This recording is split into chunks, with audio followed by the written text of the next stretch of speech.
Chapter 20. Mary, the Maternal Love of Yah. The humble earthly existence of Mary. Mary is the flower of my heavenly garden, whose essence has always been in my spirit. Do you observe those flowers which humbly conceal their beauty? That is how Mary was and how she is, an inexhaustible source of beauty to the one who is able to see her with lucidity and respect, and a treasure of kindness and tenderness for all beings.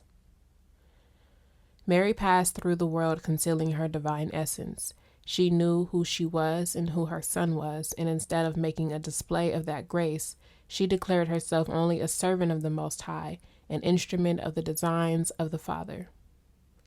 Mary knew that she was to conceive a king more powerful and greater than all the kings of earth, but did she crown herself as a queen among humanity?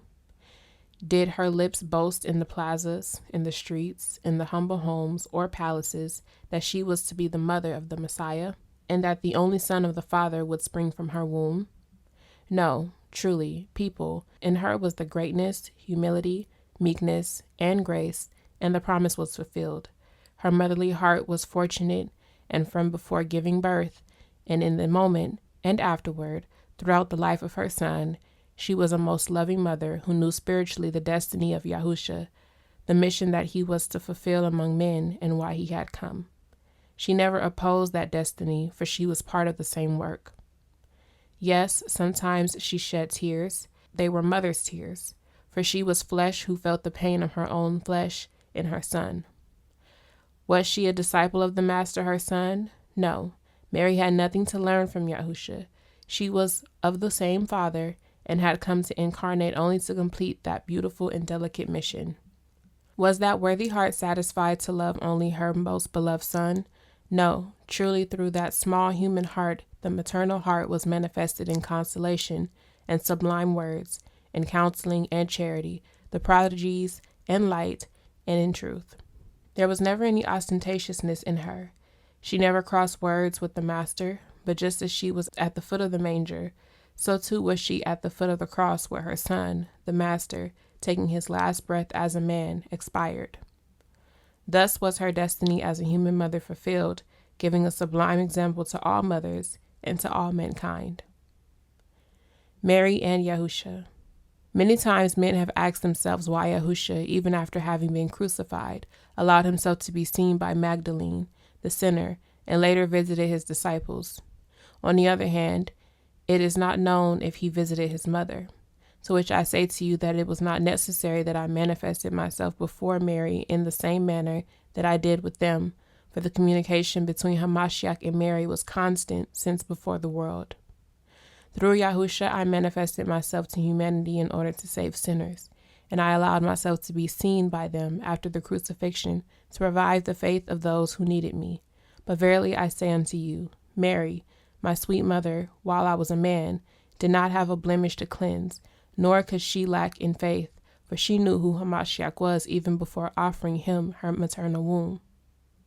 It was not necessary that I should materialize my spirit to visit Mary, who returned me to the kingdom with that same purity and humility with which she received me in her womb. But who could know the form in which I spoke to her in her solitude and the divine caress with which my spirit embraced her?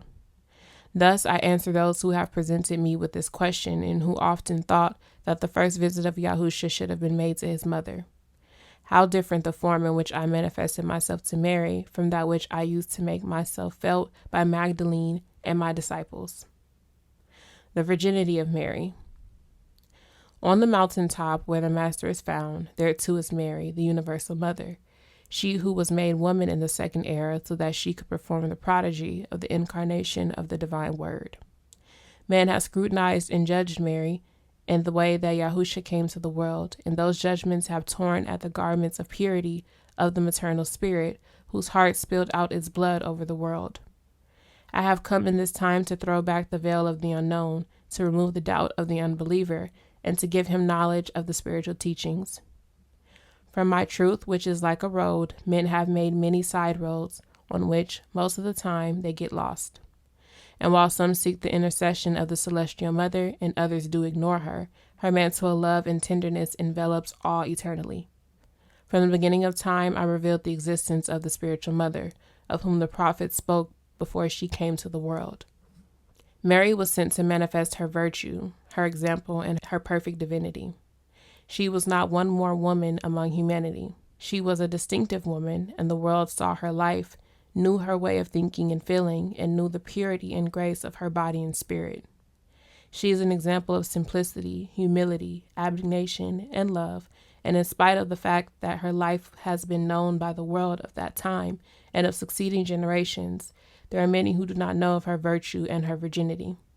They cannot explain the fact that she was virgin and mother because man is unbelieving by nature and has not been able to judge the divine works with the prepared spirit.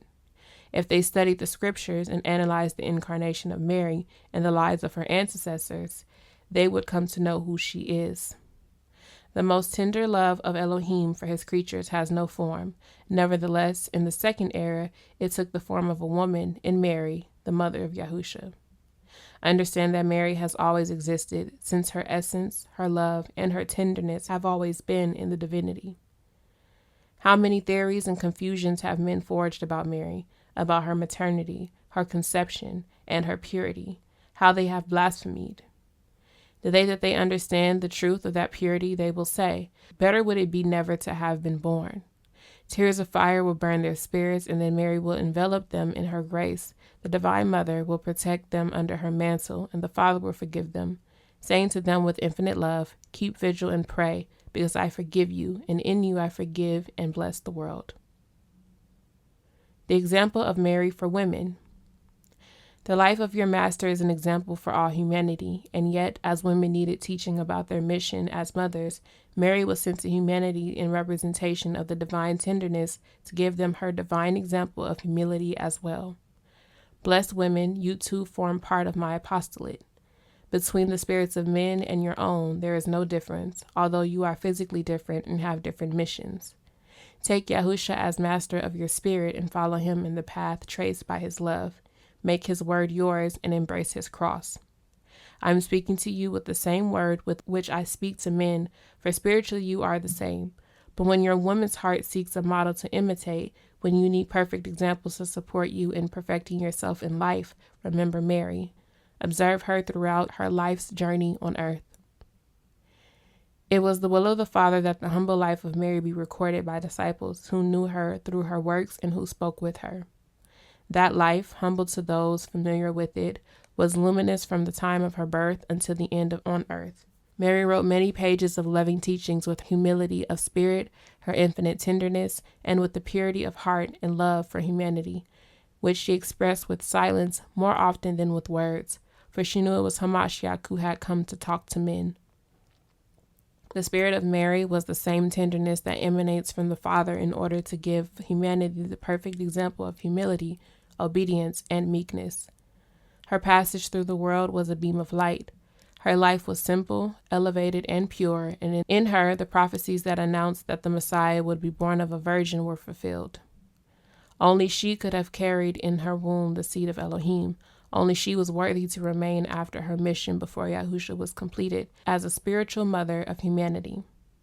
For that reason, women, Mary is your perfect model, but seek her and imitate her in her silence and in her acts of humility and infinite self-denial, out of love of the needy, in her silent pains, in the tenderness that pardons all, and in the love that is intercession, consolation, and sweet companionship.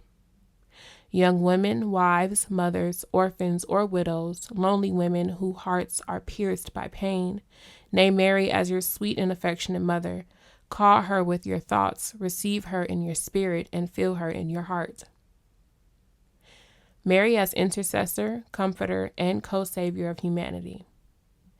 Mary passed through the world in silence, but filling the hearts with peace, interceding for the needy, praying for all, and finally shedding her tears of forgiveness and pity over the ignorance and wickedness of men.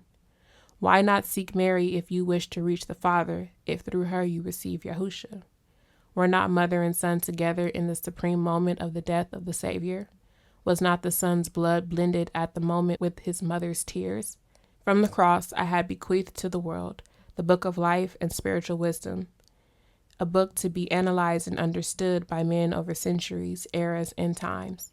That is why I told Mary, trembling with pain at the foot of the cross, "Woman, there is your son," mentioning to John with my glance, who in that instant represented humanity, but a humanity converted to be a good disciple of Hamashiach, a spiritualized humanity. To John too I spoke, saying, "Son, here is your mother," words that I will now explain. Mary represented purity, obedience, faith, tenderness, and humility. Each of these virtues is a step on the ladder that I descended to come to the world and be made man in the womb of that holy and pure woman. That tenderness, that purity, and that love are the divine womb where the seed of life is fertilized.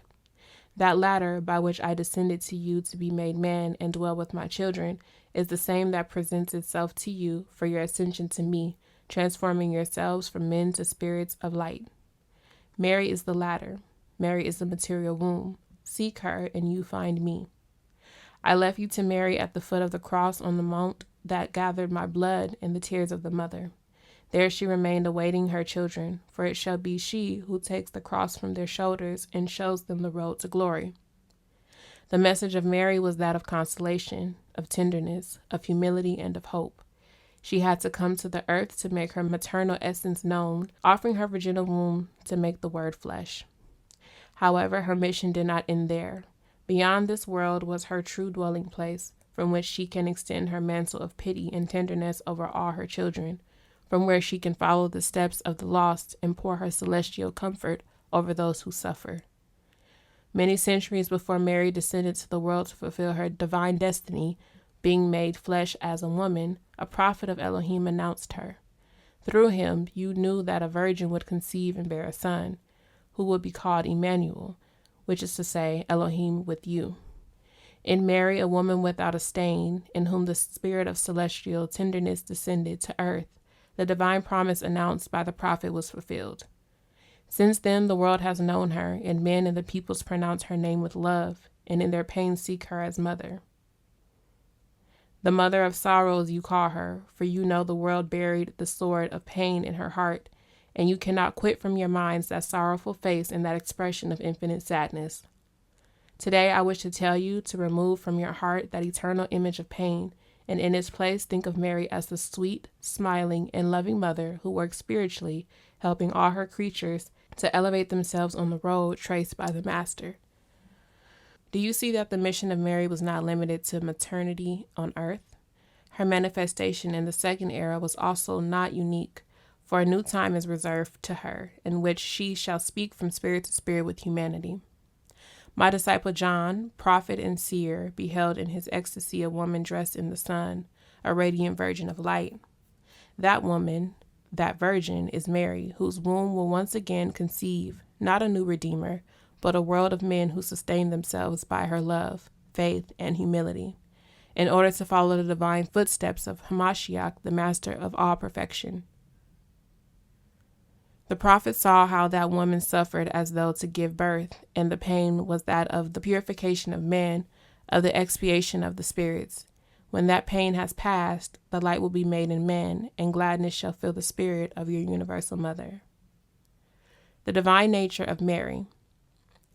The mantle of your celestial mother has protected the world for eternity, covering my children, who are her children, with love. Mary, spirit, was not born in the world. Her maternal essence has been with me always. She is the wife of my purity and my holiness. She is my daughter upon being made woman, and my mother upon conceiving the incarnated Word. Mary is essentially divine. Her spirit is one with the Father and the Son. Why judge her human if she was the favored daughter prophesied to humanity since the beginning of time as the creature in which the divine Word would be made flesh? Why then do men blaspheme and doubt my power, scrutinizing my works without respect? It is because they have not deeply studied my divine teaching, have not meditated on what the scriptures say, nor accepted my will.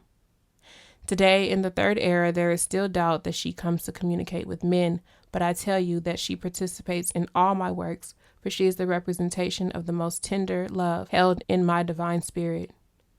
Mary is a spirit fused to the divinity in such a way that she constitutes one of its parts like the three aspects, the Father, the Word, and the light of the Holy Spirit. Thus, Mary is the spirit of Elohim that manifests and represents divine tenderness. How many await their arrival in the heights of heaven to know Mary, who they always imagine in human form of the woman who on earth was the mother of Hamashiach as man, and whom they represent like a queen on a throne, beautiful and powerful. Yet I say to you, cease giving form in your minds to that which is divine. Mary, your spiritual mother, exists, but does not have the form of a woman or any other form. She is the sweet and holy tenderness whose charity extends to the infinite. She reigns among the spirits, and her kingdom is that of humility, charity, and purity, but she has no throne as is imagined by men. She is beautiful, but with a beauty you cannot imagine nor express in even the most beautiful face. Her beauty is celestial, and the celestial you will never understand. The universal emanation of Mary. Mary, your universal mother, is in me, and it is she who awards the most tender caresses to her beloved creatures. She has been in your heart to leave it in her peace and to prepare of a sanctuary. Mary keeps vigil for the world and extends her wings to protect it from pole to pole. In my divinity, the love of intercession exists. It is Mary. How many hearts that remained closed to faith have been opened by her to repentance and love. Her maternal essence is in all creation. It is felt by all, and nonetheless, there are those who, while seeing it, deny it.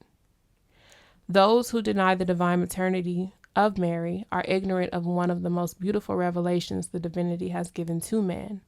Those who recognize the divinity of Hamashiach but deny it to Mary do not know that they are depriving themselves of the sweetest and most tender essence of that which exists in my divinity. How many are there who, believing they know the scriptures, know nothing, for they have understood nothing? And how many are there who, believing they have found the language of creation, live in confusion? The maternal spirit beats sweetly in all things. You may behold its image at every step. Its divine tenderness has fallen like a blessed seed into the hearts of all creatures. Every kingdom of nature is a living testimony of her, and every mother's heart is an altar raised to that great love. Mary was a divine flower, and Yahusha was its fruit. My peace be with you.